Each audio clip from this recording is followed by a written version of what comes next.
الشیطان الرجیم بسم اللہ الرحمن الرحیم السلام علیکم ورحمۃ اللہ وبرکاتہ۔ صدر جلسہ مولانا رحیم الدین انصاری صاحب، شہ نشین بتشریف فرما جناب حامد محمد خان صاحب، صدر جماعت اسلامی ہند شاخ تلنگانہ اڑیسہ،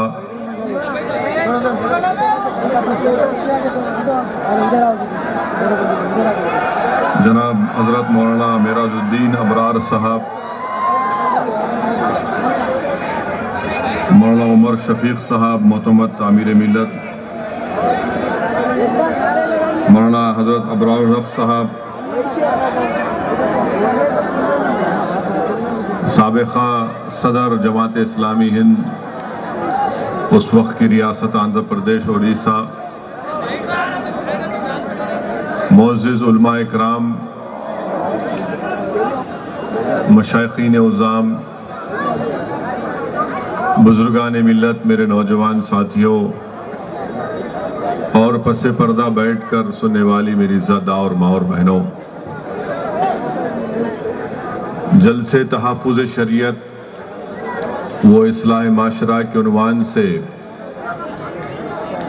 اس جلسے کا انعقاد عمل میں لایا گیا۔ میں سب سے پہلے جمعیت علماء ہند کے ذمہ داروں کو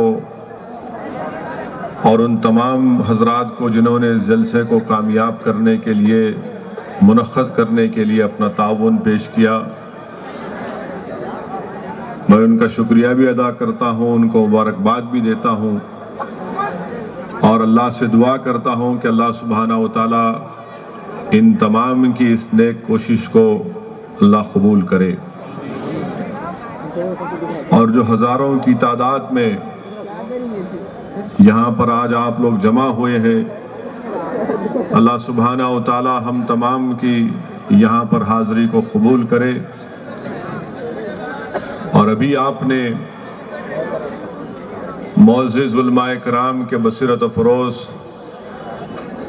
خطابات کو سنا،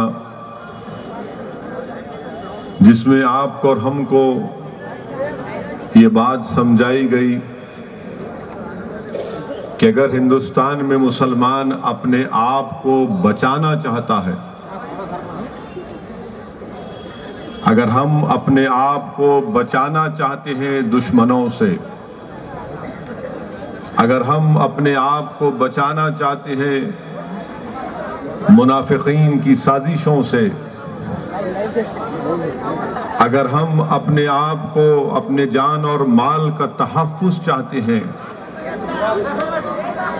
تو میرے عزیز دوستوں اور بزرگوں، میرے پاس کوئی فارمولا نہیں ہے،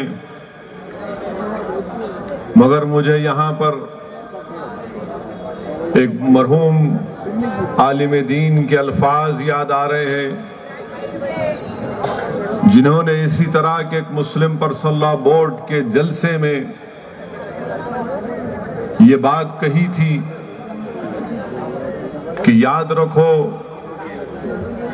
شریعت کی حفاظت کا ذمہ تو اللہ سبحانہ و تعالیٰ نے لیا ہے، اور صبح قیامت تک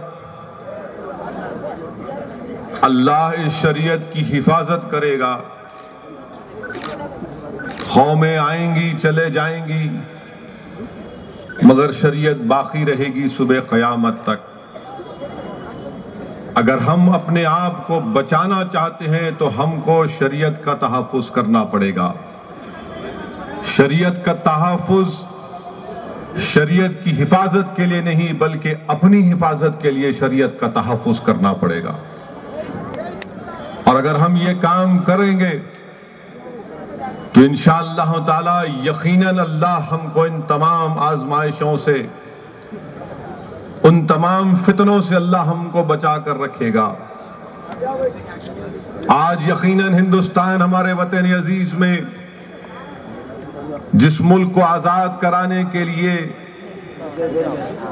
ہمارے اسلاف نے، ہمارے بزرگوں نے بڑی بڑی عظیم قربانیاں دی. میں نوجوان آج ایک بڑی تعداد میں اس جلسے میں ہیں. میں نوجوانوں کے سامنے اس بات کو رکھنا بے حد ضروری سمجھتا ہوں، کیونکہ آج کل کے اسکول، کالجز اور یونیورسٹیز میں جو تاریخ پڑھائی جاتی ہے اس میں نوجوانوں کو یہ مزاج دیا جاتا ہے، یہ پڑھایا جاتا ہے کہ ہندوستان کی آزادی کی لڑائی مہاتما گاندھی کے آنے سے، ساؤتھ افریقہ سے آنے سے شروع ہوئی اور اسی سے کامیابی ملی. یقیناً موہن داس کرم چند گاندھی ہندوستان کو جب پہنچے اور ان کے آنے کے بعد یقیناً آزادی کی جنگ میں تقویت ملی.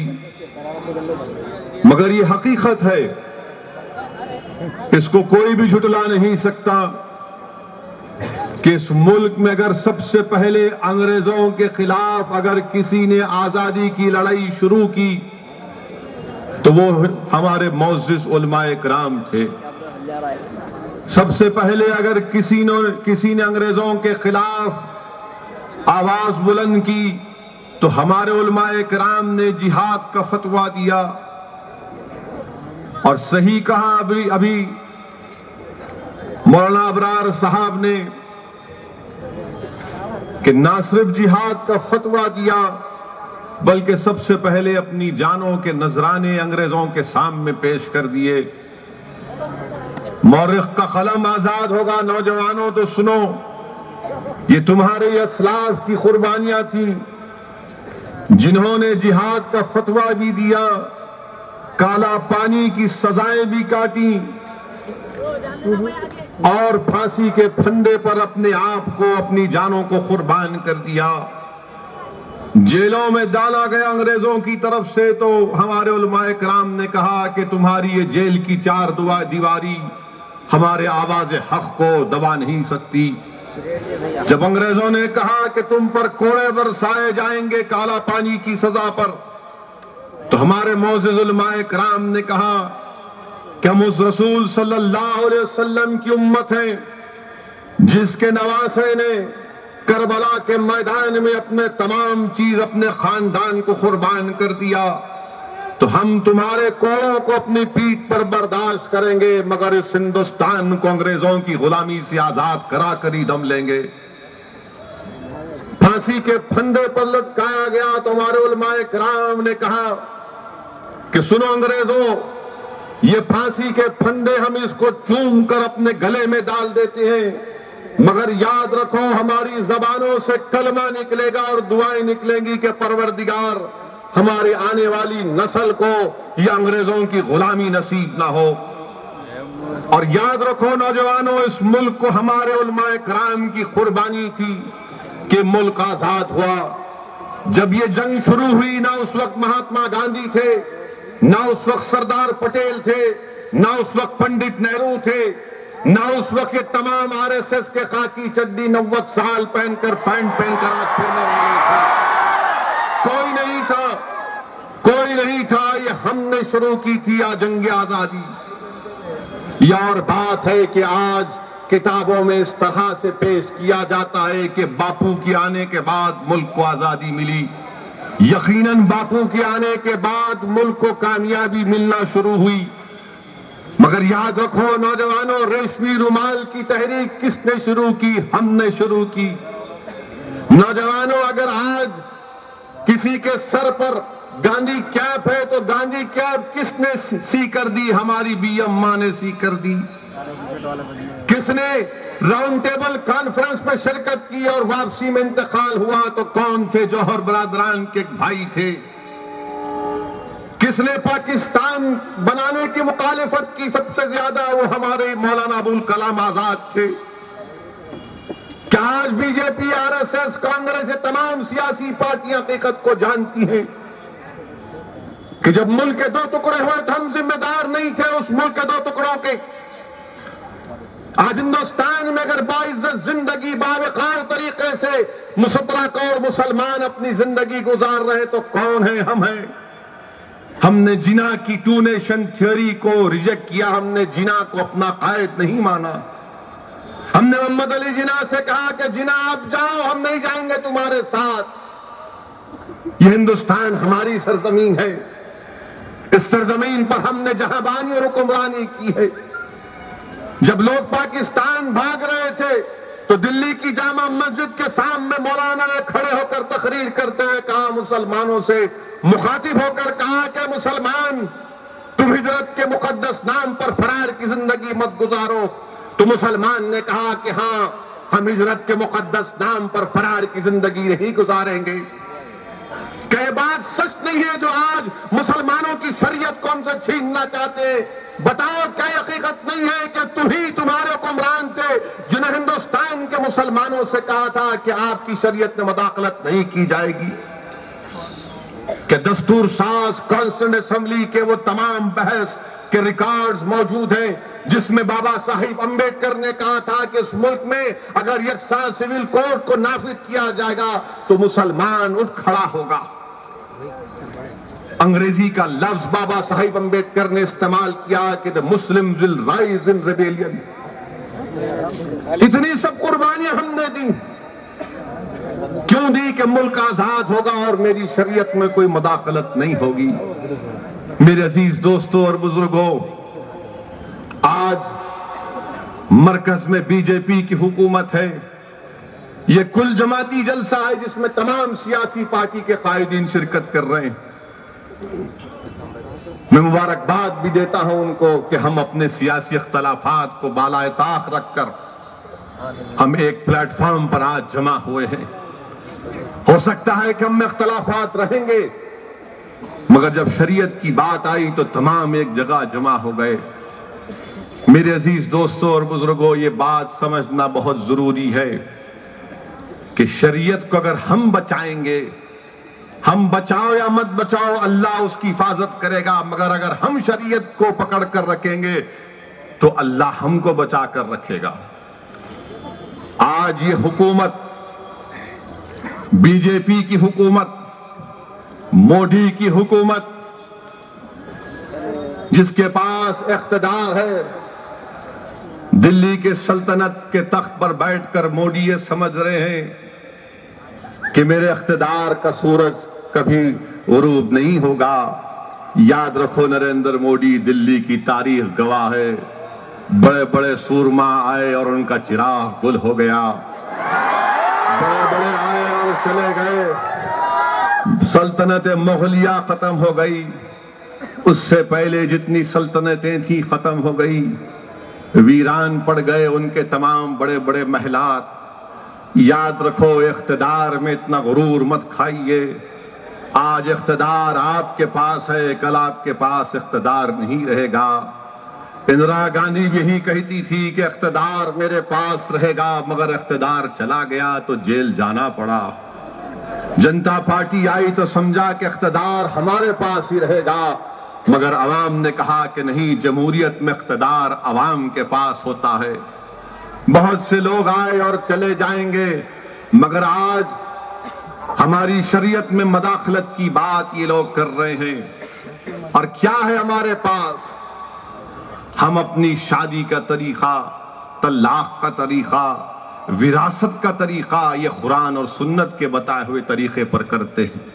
اور افسوس کے ساتھ یہ کہنا پڑتا ہے میرے بھائی کہ سپریم کورٹ میں مقدمہ ڈالا گیا جس میں ایک تنظیم ہے جس کا نام بھارتیہ مسلم مہیلا آندولن اس کا نام ہے. میں علماء کرام کی موجودگی میں بڑے ادب کے ساتھ اس بات کو رکھنا چاہتا ہوں کہ اس میں ہماری ایک بہن ہے، ذمہ دار ہماری بہنیں ہیں. وہ جا کر کہتی ہیں کہ قرآن کے مطابق فیصلہ ہونا چاہیے.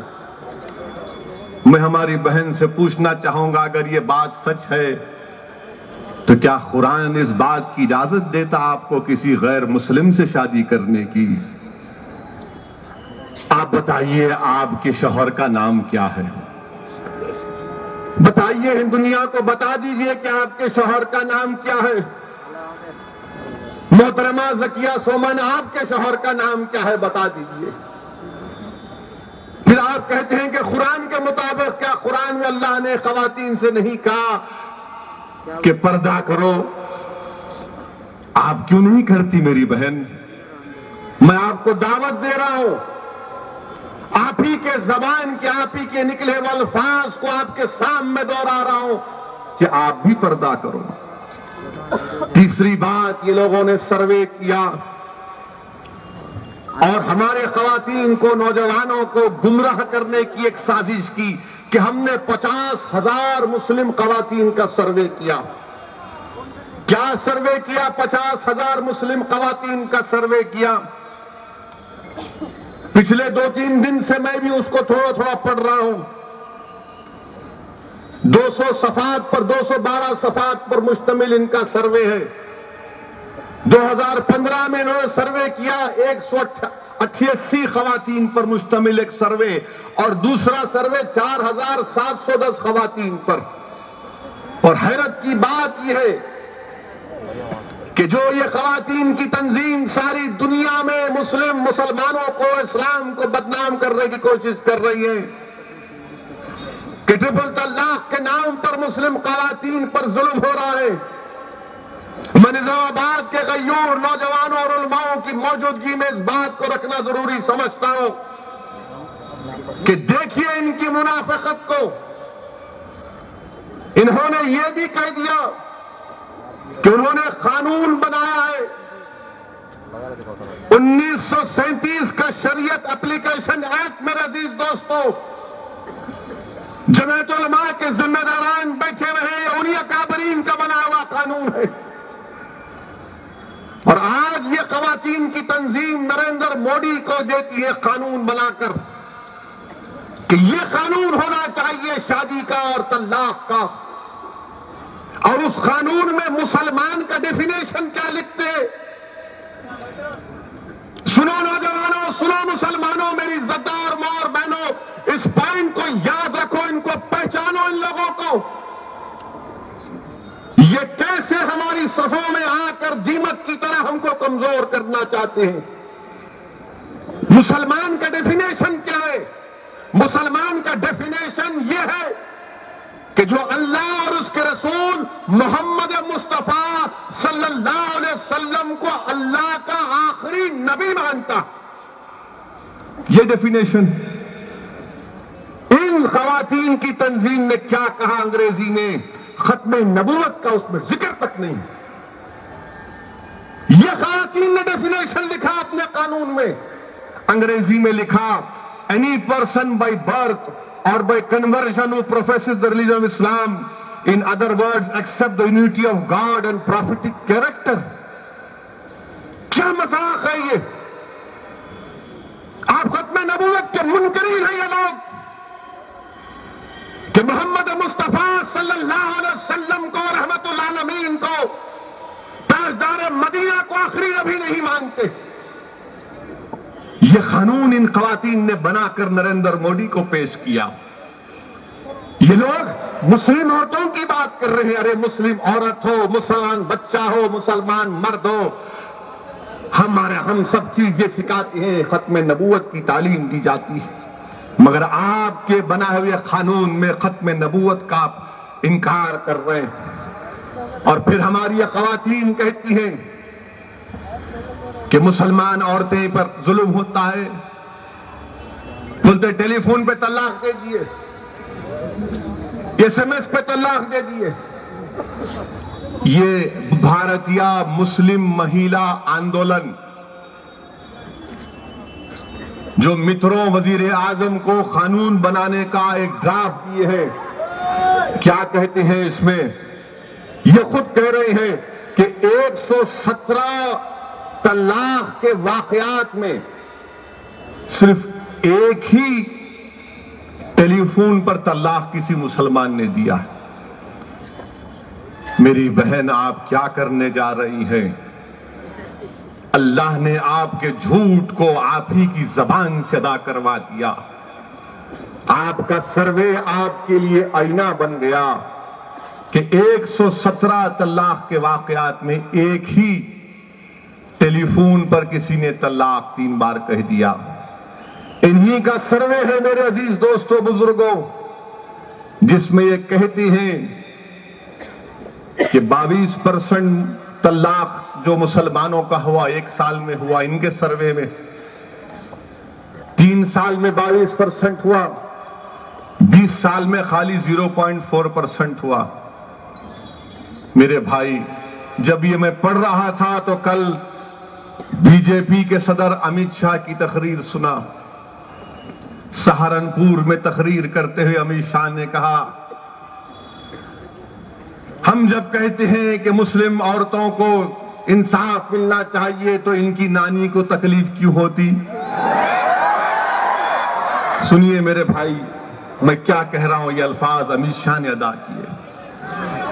میں امت شاہ صاحب سے پوچھنا چاہتا ہوں، امت شاہ صاحب، ہماری نانی آج بھی ہمارے نانا کے ساتھ خوش ہے، آپ کی نانی کہاں ہے؟ ہماری دادی آج بھی دادا کے ساتھ خوش ہے. آپ مت جاؤ بہت دور، نانی دادا دادی پہ مت جاؤ، ورنہ پھر اس سے زیادہ بھی بولنا آتا ہے ان کو. اور جب بات آئی نانی کی تو میری دلی میں ایک مولانا سے ملاقات ہوئی جن کا نام مولانا اطہر دہلوی ہے. انہوں نے مجھے اپنی نانی کا نکاح نامہ مجھے بتایا،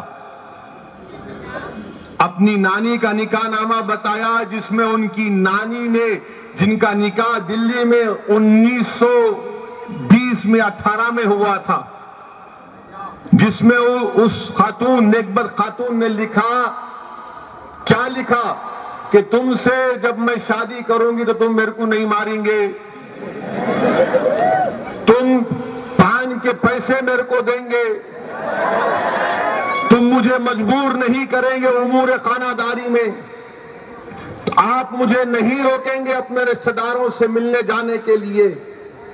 امت شاہ صاحب، 1921 میں ہمارے نانی نے لکھا ہے، آپ کہاں لکھا ہے بتاؤ ذرا. 1921 میں آپ کا کوئی ریکارڈ ملتا، پیپر ملتا، کچھ تو ملتا ہوگا نا؟ کچھ بھی نہیں ملتا، خالی الفاظ ملتے، الفاظ ملتے. میرے بھائی، یہ بھارتیہ مسلم مہیلا کا سروے، اور پھر اسی میں یہ لوگ کہہ رہے ہیں، کیا کہہ رہے ہیں کہ 40% مسلم خواتین نے طلاق یعنی خلا لیا. اب آپ بتائیے، پھر یہ 40% آپ کے سروے میں ہماری بہنوں نے طلاق یا خلا لیا تو پھر ظلم کدھر ہو رہا بھائی؟ آپ ہی کے سروے میں آپ کہہ رہے ہیں کہ 38% مسلمان اپنی بیوی کو چھوڑنے کے باوجود بھی کبھی شادی نہیں کیے. آج جب میں ایگزیبیشن گراؤنڈ میں تقریر کر کے نکل رہا تھا تو پریس والے پوچھے، آپ یہ اعداد و شمار دیے، یہ 38% کا آپ نے فگر دیا کہ 38% مسلمان اپنی بیوی کو چھوڑنے کے بعد زندگی اکیلے گزارے، دوبارہ کیوں نہیں کرے؟ ملا تمہاری شادی ہوئی؟ ایک بولا ہوئی، ایک بولا نہیں ہوئی. ملا جس سے ہوئی اس کو پوچھو دوبارہ کرتا کیا ہے.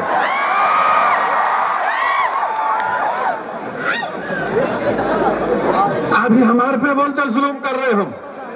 ان کے سروے میں 38% بول رہے ہم نہیں کرے. اور پھر آپ میرے دیکھ لیجئے، یہ تمام انہی کے ہمارے بہنوں کا جو سروے جو کہہ رہے ہیں مودی سے کہ قانون کو بدل دیا جائے، قانون کو ایسا کر دیا جائے. اور پھر بی جے پی کے لوگ یہ کہتے ہیں میرے بھائی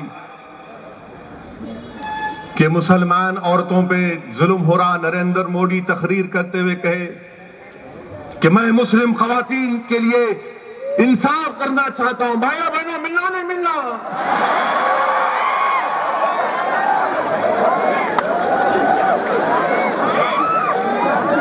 مسٹر مودی، میں تو برتھ ڈے نہیں مناتا. میں اس لیے برتھ ڈے نہیں مناتا کیونکہ اصلاح معاشرہ کا جلسہ ہے، بولنا ضروری ہے، برتھ ڈے کیا فائدہ؟ میں اپنی اماں کو روز دیکھا تو مجھے لگتا کہ میرا برتھ ڈے ہو گیا، اس لیے کہ اسی ماں نے مجھے 9 مہینے اپنے پیٹ میں رکھ کر پالا، اور جب اس دنیا میں اللہ کے حکم پر میں پیدا ہوا تو اس ماں نے مجھے اپنے سینے سے لگا کر رکھا۔ میں اپنی برتھ ڈے تو مناتا نہیں، نہ صرف برتھ ڈے کے دن جا کر اماں سے ملتا ہوں پریس والوں کو بلا کے، اس لیے کہ میرے بھائی، ہمارے کو رسول اللہ صلی اللہ علیہ وسلم نے کہا کہ جنت ماں کے قدموں کے نیچے ہے۔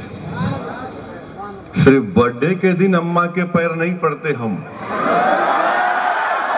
تو روز پڑھتے، اماں کے بھی پڑھتے، جو بہادر ہوتے ان کے بھی پڑھتے۔ اب سمجھو کس کے پڑھتے، پیر نہیں پڑے تو وہ دوسرے پڑھتے، پھر بولتے عورتوں پہ ہم ظلم کر رہے۔ 38% طلاق دے کے ایک شادی نہیں کرتا، انہیں بولتا نہیں کرتا۔ بھائی،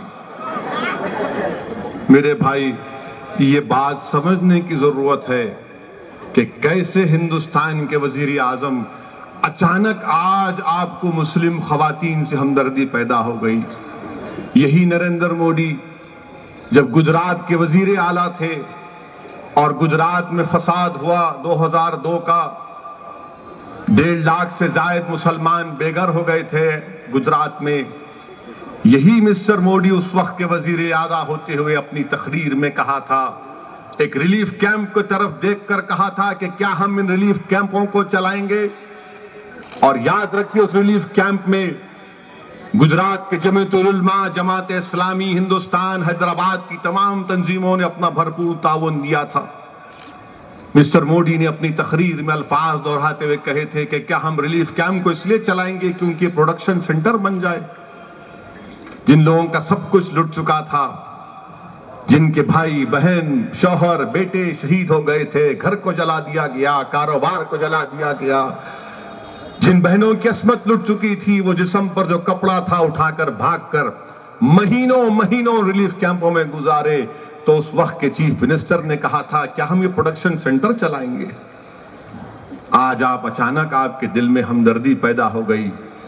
ہم پوچھنا چاہتے ہیں، اخلاق کی ماں کو بھی انصاف ملے گا یا نہیں ملے گا مسٹر موڈی؟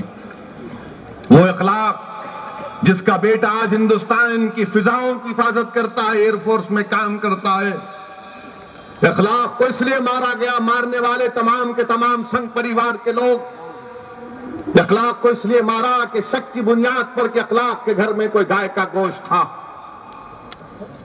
اخلاق کو جب مارا جا رہا تھا مسٹر موڈی، میں آپ کو یاد دلانے کے لیے کہہ رہا ہوں کہ جب ہم اخلاق کے گھر کو گئے، یقیناً جماعت العلماء اور جماعت اسلامی کے ذمہ دار بھی اخلاق کے گھر کو گئے تھے،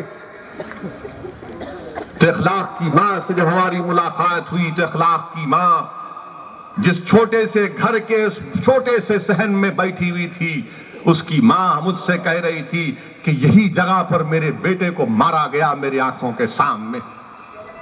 مسٹر موڈی، اس ماں کا کیا ہوگا جس کو اپنی زبان سے کہہ رہی ہے کہ میرے بیٹے کو مارا گیا؟ مسٹر موڈی بتائیے اس بیوی سے کیا کہیں گے جو ڈر سے خوف سے اپنے آپ کو بند کر لی اور پکار رہی تھی اپنے شوہر کو بچانے کے لیے؟ کیا اس سے انصاف کون کرے گا مسٹر موڈی؟ آج آپ مسلمان عورتوں سے انصاف کی بات کرتے ہیں، بہت اچھا ہے، آپ ہندوستان کے وزیر اعظم ہیں، صرف ہندوؤں کے نہیں، آپ ہندوستانیوں کے وزیر اعظم۔ اگر یہ بات سچ ہے مسٹر موڈی تو پھر ہم کو بتائیے، ہریانہ میں آپ کی حکومت ہے جہاں پر 2 مسلم بچیوں اور 2 مسلمانوں کو جان سے مار دیا گیا، 2 مسلم بچیوں کی عصمت ریزی کی گئی اور پھر ان کو جان سے مار دیا گیا، اس لیے کہ مارنے والوں نے کہا کہ ہم کو شک تھا کہ گوشت کھاتے تھے، اس لیے ہماری بچیوں کی عزت لوٹی گئی اور اس کو مارا گیا۔ یہ میوات کے علاقے میں ہوا تھا۔ ان بچیوں سے انصاف کون کرے گا مسٹر وزیر اعظم؟ آپ مسلمان عورتوں سے ہمدردی کی بات کرتے ہیں، مسٹر موڈی میں آپ سے پوچھ رہا ہوں، مدھیہ پردیش میں آپ کی حکومت ہے، 8 مسلمان بچوں کو گاجر مولی کی طرح گولی مار کر ان کی لاشوں کو پہاڑ کے اوپر پھینک دیا گیا. آج ان بچوں کی مائیں, ان کی بیوائیں, ان کے بہن پکار پکار کر کہہ رہے ہیں کہ ہمارے بھائی, ہمارے بیٹے اور شوہر کو کیوں مارا گیا تھا. یقیناً ان پر یو اے پی اے کا سیکشن لگایا گیا تھا, آپ کورٹ سے مقدمہ چلاتے, سخت سزا دلاتے, مگر مدھیہ پردیش کے بھوپال شہر سے یہ بولتے ہیں کہ بھاگ گئے اور بھاگ کر وہاں پر مار دیا گیا. تو میں اس دن سے کہہ رہا ہوں کہ یہ انکاؤنٹر نہیں, یہ قتل ہے, قتل ہے, قتل ہے. ٹی وی پر آ گئے, ویڈیوز آ گئے, پولیس والے کہہ رہے ہیں, اپنے بڑے لوگوں سے پوچھ رہے ہیں کہ بتاؤ سر کیا کرنا, تو بڑا آفیسر بول رہا ہے نپٹا دو. پولیس والا بول رہا ہے کہ 5 مر گئے, تو شاباشی کی بات آ رہی ہے. وائرلیس سیٹ میں کہہ رہے ہیں کہ 3 کو بھی مار دو. وائرلیس سیٹ پر آواز آ رہی ہے, مسٹر مودی آج آپ مسلمان عورتوں سے ہمدردی کی بات کر رہے ہیں, آپ کی حکومت مدھیہ پردیش میں ہے, وائرلیس سیٹ سے بات آ رہی ہے. کیا آ رہی ہے کہ اور لوگوں کو آنے مت دو, ابھی اور ایک فرضی کام کرنا ہے. مسٹر مودی آپ مسلمان عورتوں سے ہمدردی کی بات کرتے ہیں. دنیا نے دیکھا, ہم نے دیکھا کہ ایک مسلمان کی جان کی چند سانسیں باقی تھی تو آپ پولیس والا کہہ رہے مار زندہ ہے, اس کے جسم پر اور گولی مار دی گئی. بتاؤ جو یہ دیکھ رہی ہوگی اس کی ماں مسٹر مودی, اس کے دل پر, اس کے کلیجے پر کیا گزرتا ہوگا. بتاؤ مسٹر مودی کیا گزرتا ہوگا اس کی بیوی پر. یقیناً ان پر گریو آفینسز تھے, مگر کیا اس طرح آپ ان کو مار دیں گے. کہاں گئی آپ کی محبت. آج آپ کہتے ہیں کہ مجھے مسلم عورتوں سے ہمدردی ہے, انصاف دلانا چاہتا ہوں. میں چیلنج کر رہا ہوں بی جے پی نریندر مودی سے کہ اگر آپ کو ہمدردی ہے تو مدھیہ پردیش کے انکاؤنٹر میں جو 8 لوگوں کو مارا گیا اس کے لیے آپ کورٹ سے انکوائری کراؤ, کورٹ سے انکوائری کراؤ. اور عجیب بھاگتے ہیں جیل سے یہ لوگ. یقیناً ہمارے نوجوان جذباتی ہوتے ہیں, کوئی بھی قائد آیا تو استقبال کرتے ہیں, موٹر سائیکل پر ایسا لگتا کہ کیا کیا کر دیں گے. مگر یہ پہلی مرتبہ سننے میں آیا انصاری بھائی کہ 32 فیٹ کی دیوار کود کے بھاگ گئے کہتے. 32 فیٹ کی دیوار. ہم بھی جیل میں تھے, تیلگو دیسم کے دور میں مہمان تھے, کانگریس کے دور میں مہمان تھے, اور یقیناً مستقبل میں بھی مہمان رہیں گے. مگر جنہوں نے ہم کو مہمان بنایا پھر وہ بعد میں نہیں رہے. یعنی عجیب و غریب ہے کہ 8 لوگ جو ہے 3 بیرک میں ہیں. اچھا حیرت کی بات یہ ہے انصاری بھائی, صدر جلسہ ہے کہ یہ بولتے کہ یہ لوگ جیل کو قفل کو کھولے, کیسا کھولے, ٹوتھ برش سے کھولے کہتے جیل کے قفل کو. کیا بھائی کان میں ہمارے پھول ہے کیا؟ جیل کے قفل کو ٹوتھ برش سے کھولے. تو ایک پریس والے نے بولا نہیں آپ غلط بولے. ملا پھر کیا ہے صحیح؟ بولے نہیں ٹوتھ برش نے, آپ لوگ جو یوں کرتے نہیں لکڑی سے کھولے. ملا مسواک سے. بولے وہ مسواک سے آپ قفل کھولے. ملا اوفو, لگتا کوئی ولی وقت ہے جو پڑھ کے دیے مسواک کو, اس کو استعمال بھی کر, دانت میں بھی کر, قفل میں بھی کر. ویسا مسواک میرے کو مل گیا تو میں ایک چینیاں رکھ کے نکل جاتا ہوں. آپ بتائیے کوئی مسواک سے قفل کھول سکتا, ٹوتھ برش سے کھول سکتا, اور پھر بول رہے کہ 8 لوگ جو ہے 32 فیٹ کی دیوار کود کے بھاگ گئے. میرے بھائی مسلمانوں میں اگر کوئی شوہر بیوی سے ڈرتا تو کیا کرتا, ذرا گیٹ کھنے جا کے خاموش ٹھہر جاتا آدھے گھنٹے تک. غصہ ٹھنڈا ہے بات سے, جاتا ہوں ٹھہرو ابھی. یہاں بیچارے جیل میں کیسا چڑھ گئے 32 فیٹ بھائی. What a joke. 32 فیٹ کی دیوار چل گئے مترو.